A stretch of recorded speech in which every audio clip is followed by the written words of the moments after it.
Well, good day today, folks, and thank you for tuning in to Deep South Alabama. I'm Jen Van, your host, and we welcome you to the show today. If you hear the music in the background, it ties in with our topic today. Let me go ahead and turn it off real quick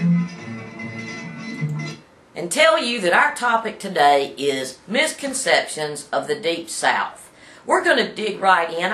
I'm in the office today and been doing a little research on this subject because it concerns me a little bit of what the rest of the country thinks of us here in the South.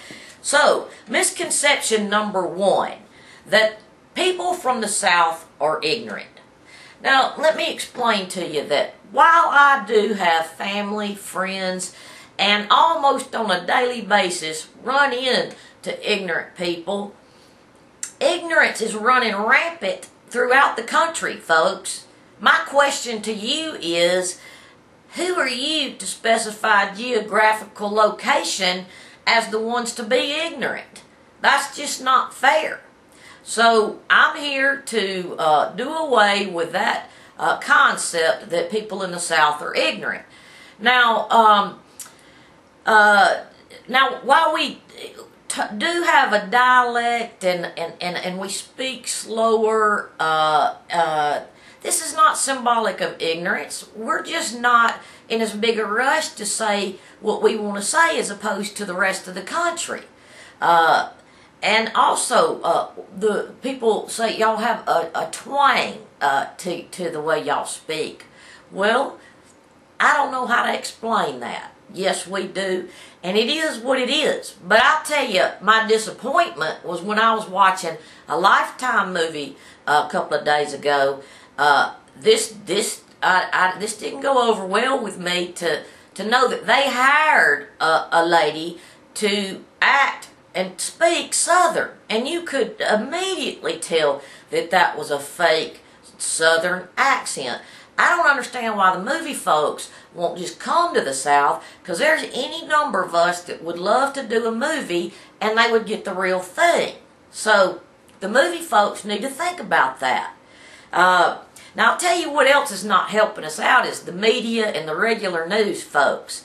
The first time we have a tornado or a tragedy, they run out, grab the first toothless ignoramus they can find to interview that tells us for the millionth time it sounded like a train coming.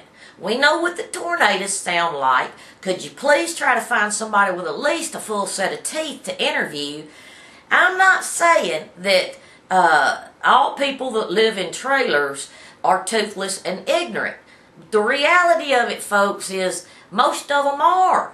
And you have to ask yourself the question, why do you put your trailer up in the middle of a field somewhere where it's already been reported over and over that every time the tornadoes come, they take the same trek and blow your stuff away? You know, they'll turn around after their interview, put up another double wide, and another year or two gets blown away again. The people in Oak Grove need to move. Move, people, out of Oak Grove. There is going to be another tornado coming. Alright, misconception number two. People from the South are rednecks. Now, folks, I'm going to have to grab my eyes here because this is the part I did the research on, and I'm going to have to read to you what is being said about us all over the country as defined on the internet. A redneck is usually typified. For those of you like myself who wasn't sure what typified meant, it means to serve as an example. So, a redneck is typified in popular culture as a straight male with a beer belly that consumes cheap American beer, such as Busch or Miller, by the case.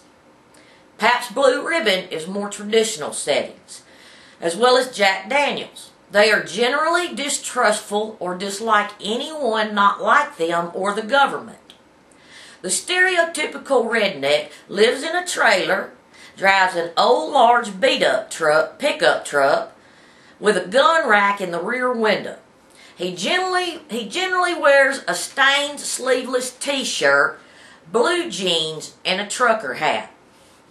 The hair is generally worn in the mullet style, and they favor long sideburns. Hygiene is a lost concept, and what teeth they have left generally shows the complete anthology of the stages of dental caries.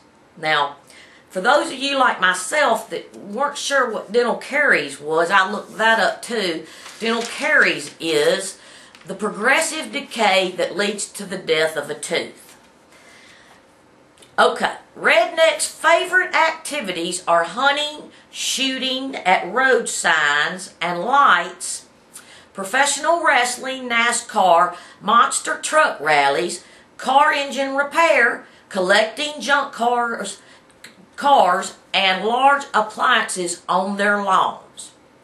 Having way too many children and dogs, participating in domestic disturbances, and waiting around for their welfare checks.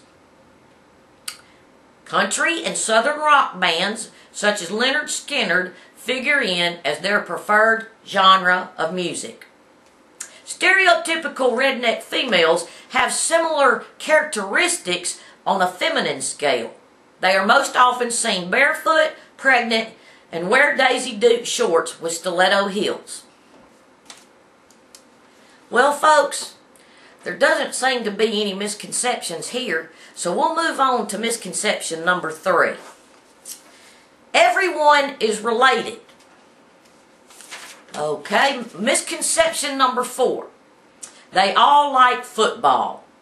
Well, shut my mouth and call me Southern, cause yes we do. And roll tide roll, war damn eagle, we're number 1, baby, back to back. We thank you for joining in today, and I hope today I have helped you in learning that the way the country views us is pretty accurate. Join me tomorrow on Deep South Alabama, and thank you again for tuning in.